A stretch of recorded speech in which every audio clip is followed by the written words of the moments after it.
আসসালামু আলাইকুম। This is Abdul Alam, founder of Herar Alam. তো আজকে আমরা নতুন একটা টপিক নিয়ে কথা বলবো, সেটা হচ্ছে হরফ চেনার উপায়সমূহ ও উচ্চারণের স্থান।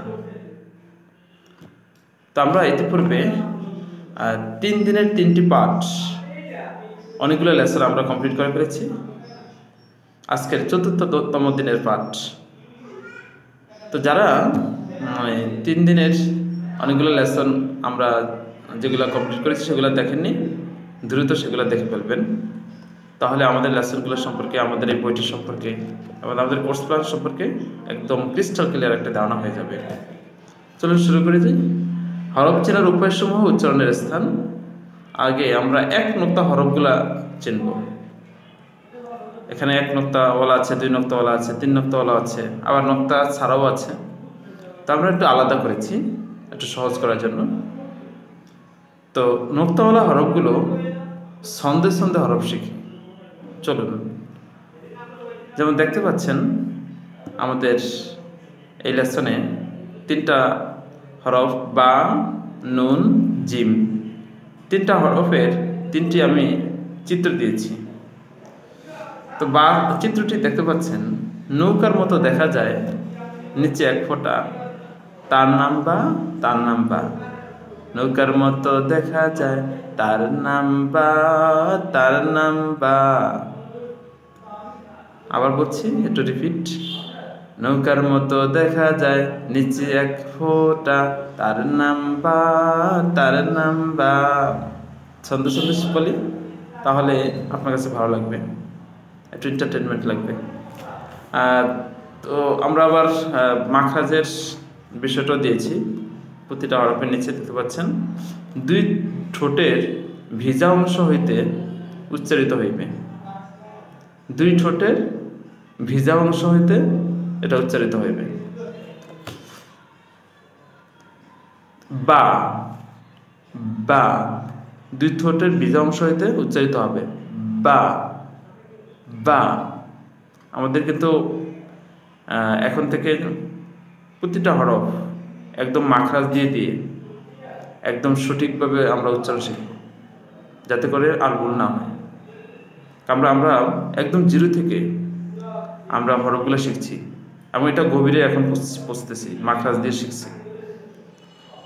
কারণ আমরা পরবর্তী লেসনগুলোতে আমরা হারাকাত, তানবিন এবং কোরআন তেলাওয়াতের যে নিয়ম কানুন, এগুলোতে আমরা চলে যাব। তখন কিন্তু আর শব্দ হরফ নিয়ে এত ডিটেলস আলোচনা হবে না। সুতরাং এখন থেকেই আপনাকে পারফেক্টলি উচ্চারণ শিখতে হবে। বা 2 ঠোঁটের মাঝখানে ভিজা অংশ দিয়ে উচ্চারিত হয় বা। তারপর হচ্ছে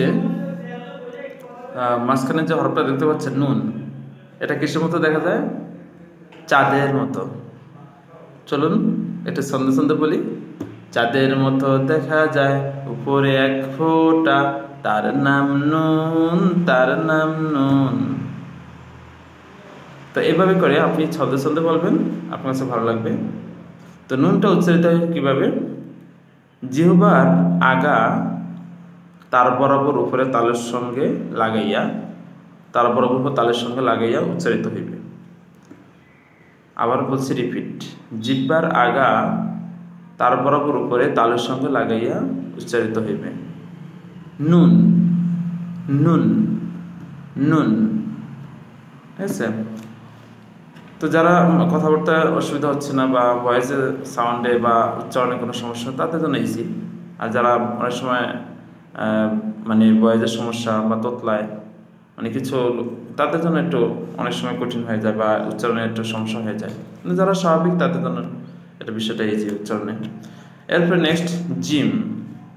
দেখতে পাচ্ছেন নিচে একদম। তো জিমের একটা চিত্র দিয়েছি, মানে লিচু পাড়া কোঠার মতো, আম পাড়া কোঠার মতো। আমরা গাছ থেকে ফল পারি না কোটা দিয়া, সেই কোটার মতো দেখতে পাচ্ছে একজনে ধরে রাখছে, মনে হয় যেন কি যেন টান দিচ্ছে। তো অবশ্যই চিত্র দেখা যাচ্ছে লিচু টান দিচ্ছে। তো চলুন একটু ছন্দে ছন্দে বলি, তাহলে ক্লিয়ার হবে। লিচু পাড়া কোটা, যার নিচ্ছে 2 ফোঁটা, যার নিচে দিলে 1 ফোঁটা, তার নাম জিম, তার নাম জিম। আবার বলছি, লিচু পাড়া কোটা, যার নিচে দিলে ফোটা, তার নাম জিম, তার নাম জিম। কি চমৎকার। এবার জিমটা জিহ্বার মধ্যখান, জিমটা উচ্চারণ হয় কীভাবে? জিহ্বার মধ্যখান তার বরাবর উপরের তালুর সঙ্গে লাগাইয়া উচ্চারিত হইবে। জিহ্বার মধ্যখান তার বরাবর উপরের তালুর সঙ্গে লাগাইয়া উচ্চারিত হইবে। জিহ্বার মধ্যখান, জিহ্বার মধ্যখান তার বরাবর উপরে তালুর সঙ্গে লাগাইয়া উচ্চারিত হইবে। Gym, gym, gym. এবার কয়েকবার বলুন, আমার সাথে বলুন, জিম। তাহলে আপনার কাছে জিনিসটা একটু ক্রিস্টাল ক্লিয়ার হয়ে যাবে। তো সুতরাং মাখরাজ দিয়ে দিয়ে শুদ্ধ করে একদম পাই টু পাই সহি শুদ্ধ করে সুন্দর করে উচ্চারণ শিখতে হবে এখন থেকে, আর কোনো সে নেই। তো পারফেক্টলিভাবে এখন থেকে আমরা শুদ্ধ করে উচ্চারণ শিখছি। কিন্তু এরপরে আরেকটা লেসন আমরা শিখি আজকে, আমাদের লেসন 1 চলছে। তো এইভাবে উচ্চারণের, মাখরাজ দিয়ে উচ্চারণের ধারাবাহিকভাবে কয়টি লেসন আমরা কমপ্লিট করব, যাতে করে একদম ক্রিস্টাল ক্লিয়ার হয়ে যায়, আমাদের উচ্চারণগত কোনো সমস্যা সমাধান হয়ে যায়। এরপরে ঝা দেখতে পাচ্ছেন, আরেকটা চিত্রতে দেখতে পাচ্ছেন ঝা। তো এটা দেখি, আমরা এক নক্তা দিয়ে যে হরফগুলো আছে এগুলো শিখছি। তো ঝাটা কিছুর মতো দেখা যায়, চিত্র দেখতে পাচ্ছেন কাচির মতো দেখা যায়, তাই না? তো দেখি এটা ছন্দে ছন্দে কি বলছে। কাচির মতো দেখা যায় উপরে এক ফোঁটা, তার নাম ঝা, তার নাম ঝা। আবার বলছি, কাচির মতো দেখা যায় উপরে এক ফোঁটা, তার নাম ঝা, তার নাম ঝা। খুব চমৎকার। তো কাচির মতোই দেখা যায়, এটা ধরনী আছে দেখতে পাচ্ছেন। তারপরে মাথাটা একদম সুচালো, মনে হয় যেন একদম কাচির মতো। ধান কাটার কাছি, একদম ধানের জমিনের ভিতরেই এটা চিত্রটা দেওয়া আছে। তো এটার উচ্চারণটা আমরা দেখি কোথা থেকে।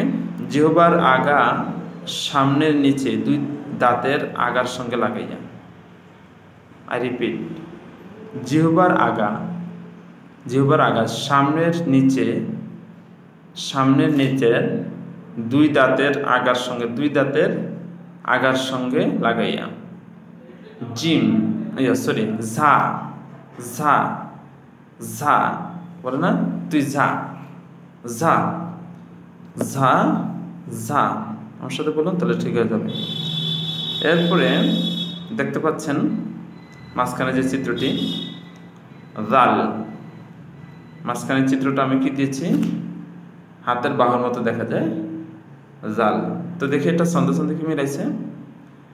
বাহুর মতো দেখা যায় উপরে এক ফোঁটা, তার নাম তার নাম জাল, তার নাম জাল। আই রিপিট, বাহুর মতো দেখা যায় উপরে এক ফোঁটা, তার নাম জাল, তার নাম জাল। তো দেখি, তো এইভাবে সুন্দর করে উচ্চারণ করবেন। আশা করি আপনাদের কাছে জিনিসটা খুব সুন্দর লাগছে, মজা লাগছে। জালটা দেখি এর উচ্চারণের স্থানটা কোথায়। জিহ্বার আগা সামনের উপরে দুই দাঁতের আগার সঙ্গে লাগা। জিহ্বার আগা সামনের উপরে দুই দাঁতের আগা, সামনের উপরে দুই দাঁতের আগার সঙ্গে লাগাইয়া। জাল, ওয়াল, ওয়াল, ওয়াল। লক্ষ্য করেছেন, আগের ঝাটা হচ্ছে জিহ্বার আগা সামনের নিচে দুই দাঁতের আগার সঙ্গে লাগাইয়া, সেটা হচ্ছে ঝা। আর এখন জালটা হচ্ছে জিহ্বার আগা সামনের উপরে দুই দাঁতের আগার সঙ্গে লেগে। ওয়াল, ঝা, ওয়াল, ঝা, ওয়াল। বুঝতে পারছেন, জাল। এরপর হচ্ছে নিচের হরফটাতে দেখি, এটাও ঠিক সেম লিচু পাড়া কোটার মতনই, যার উপরে খ। আমরা আগের লেসনটাতে জিমের যে চিত্রটা ঠিক সেম খটা, জিমের নোক্তাটা নিচে হয়, খয়ের নোক্তাটা উপরে হয়, এই পার্থক্য। তো এটারও চিত্র ঠিক সেম, যে কোটার মতো, আম পাড়া বা লিচু পাড়া কোটা। তো এটা ছন্দে ছন্দে বলি, লিচু পাড়া কোটা যার উপরে ফোটা, তার নাম খ, তার নাম খ। খুবই চমৎকার। তো এটাও আমরা আমাদের উচ্চারণের স্থানটা একটু শিখে নিই।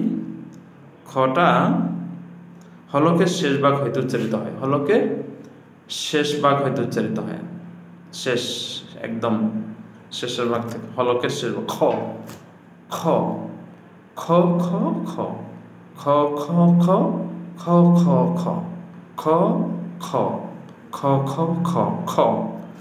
এভাবে কয়েকবার প্র্যাকটিস করেন, তাহলে গলাটা ছেড়ে দিবে এবং উচ্চারণটা শুদ্ধ হবে। তো আজকের লেসনগুলো আমরা আজকে পর্যন্ত রাখি, কারণ আমরা লেসনগুলো ছোটো ছোটো করে করলে আপনাদের কাছে একটু কমফোর্টেবল ফিল হবে, একটু ভালো লাগবে। কারণ একটা লেসন যদি দীর্ঘ হয়ে যায় তাহলে একটু আনইজি লাগবে।